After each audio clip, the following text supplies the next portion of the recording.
Welcome back to another technical deep dive here in the debug zone.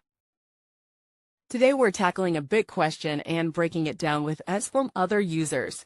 Hopefully this clears up some misconceptions and helps you get the answer you need. So buckle up, stay a little curious, and let's jump right in.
And that's a wrap.